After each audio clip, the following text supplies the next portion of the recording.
While visiting Moscow, National Security Adviser John Bolton announced an upcoming meeting between President Trump and Russian President Vladimir Putin. His announcement comes after a series of meetings with Russian counterparts to work on details of the summit. This part of the press conference is 10 minutes. President Trump asked me to come and speak to Russian authorities about the possibility of a meeting between him and President Putin. And there will be an announcement on that tomorrow, simultaneously in Moscow and Washington, on the date and the time of that meeting. Президент США Трамп попросил меня приехать сюда и договориться о времени проведения личной встречи президентов. И завтра будет сделано официальное заявление одновременно по московскому и вашингтонскому времени о месте и дне проведения этой встречи. And with any luck, I won't give away either of those pieces of information today so that the Kremlin and the White House can announce them tomorrow. И если мне очень повезет, я очень постараюсь, я сумею не разгласить эту информацию сегодня здесь, с тем, чтобы завтра и Кремль, и Белый дом одновременно сделали это заявление. And I should also say I was pleased to be able to meet with Mr. Gianni Infantino, the FIFA president, to discuss the U.S., Canada, and Mexico hosting the 2026 World Cup, just to get an early jump on our preparations. Также хочу сказать, что я очень рад тому, что мне представилась возможность встретиться с президентом FIFA Gianni Infantino, для того, чтобы мы уже заранее начали обсуждать вопросы, связанные с проведением чемпионата мира по футболу 2026 года в Северной Америке, в США, Мексике и Канаде. And so with that, I'd be happy to answer your question. И я готов ответить на ваши вопросы. Сергей,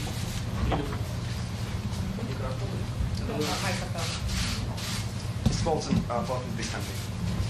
Господин Болтон, добро пожаловать. I'm sure they haven't given you a multiple Russian visa. I mean, it would be nice to hold summits on the day of the final. Using the football terminology, there have been a lot of offside traps and controversial penalty kicks in the relationship. What's to be done to impede it? I'm sure you will be talking to us about concrete topics tomorrow, but philosophically speaking, what's to be done to impede it in the future? Посол Болтон, я хочу, может быть, провести немножко параллель с футбольной темой. Я уверен в том, что вам выдали многоразовую визу, на въезд в Российскую Федерацию, потому что было бы приятно чаще проводить такие встречи. Но если говорить о футболе, то в отношениях между странами есть много штрафных, есть много нарушений, и рефери должны выносить различные штрафные санкции. Вопрос в том, продвигаясь в будущем, что может предотвращать успешное развитие наших отношений? Well, I think both President Trump and President Putin feel that it's important for these two leaders of these two critically important countries to get together and discuss their mutual problems and areas of cooperation.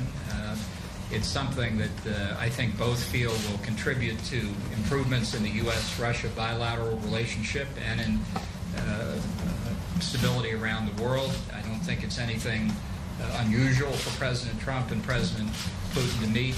If you just look at meetings in the past year, the leaders of the United Kingdom, Germany, France, Greece, Finland, Austria, Belgium, and Italy have all had bilateral meetings with President Putin. So just taking Europe as an example, many leaders of Europe have met with President Putin in this kind of context. And I think President Trump felt, President Putin agreed that now is the time for the two of them to get together.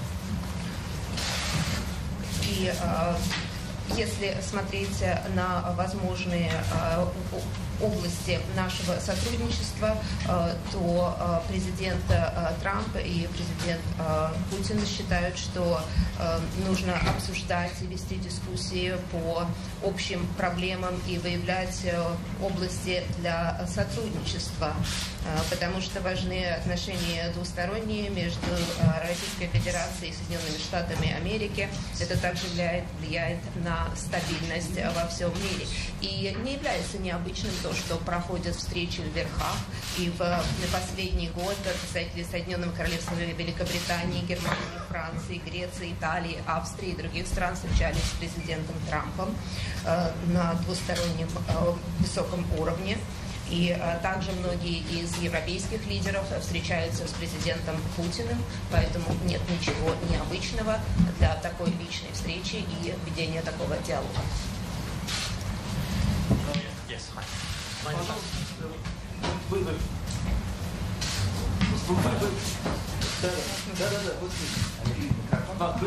Микрофон. Anton Trianovsky from the Washington Post. A year ago, when President Trump first met President Putin in Germany, President Putin denied to Trump that Russia had interfered in the U.S. election. After that, you wrote an article in the Daily Telegraph calling Russian election interference a true act of war. You said that this episode in Germany was an instance of Putin lying to Trump, and you said that it showed the perils of negotiating with today's Russia.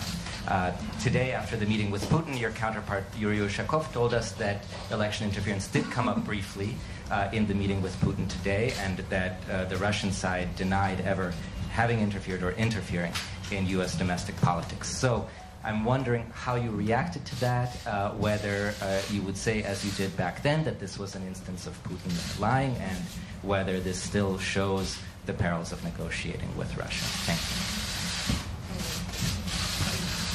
Если говорить о той встрече, которая произошла в Германии между президентом Трампом и президентом Путиным ранее, то тогда президент Путин заявил, что Российская Федерация никоим образом не вмешивалась в избирательный процесс в США.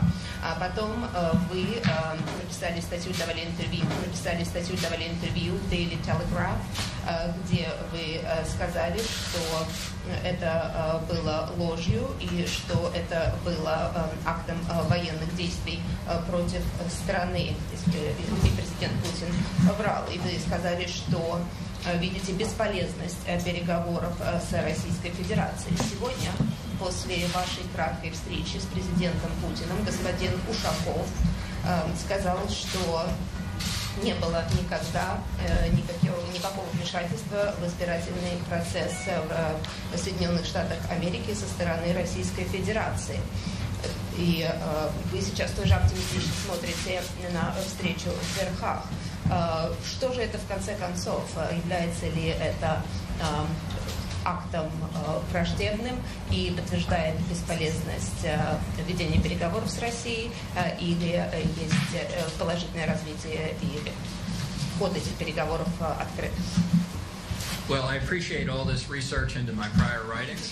Я благодарен вам за то, что вы очень хорошо знакомы с моими интервью. And as I've said many times in Washington, and I'm now happy to say for the first time in Moscow, I don't really address what I've written in the past or what I've said on television. It's all out there.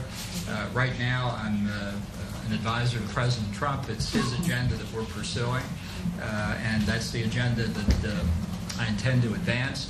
But we did indeed talk about Russian interference in the elections, and I expect it'll be a subject of conversation between the two presidents as well. Я уже много раз говорил в США об этом, американским журналистам, и первый раз хочу сказать в России, что я никогда не обращаю внимания, не провожу экскурс в свои выступления по телевизору или статьи, написанные ранее. Это все существует в открытом доступе. Но сейчас я являюсь советником президента Трампа и работаю над приближением его повестки дня. Стараемся развивать те вопросы, которые важны и для него, и стоят в его повестке. И мы обсуждали вопрос вмешательства или не вмешательства в выборы, и я думаю, что этот вопрос будет подниматься между президентами.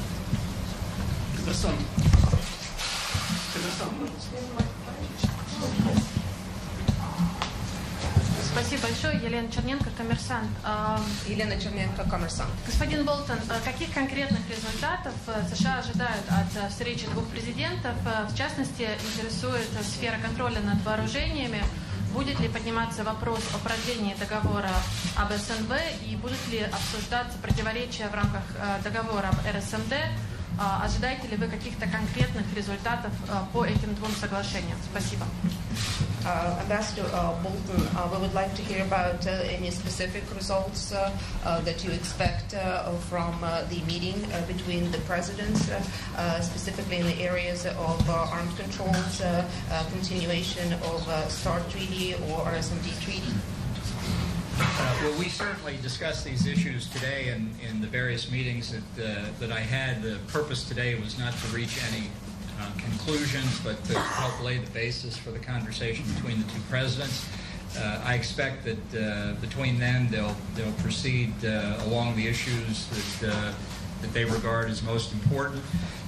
But I don't think we expect necessarily specific outcomes or decisions. I think it's important after the length of time that's gone by without a bilateral summit like this to allow them to cover all the issues that they choose, either in the one-on-one or in the expanded meeting, and we'll follow their lead after that discussion takes place.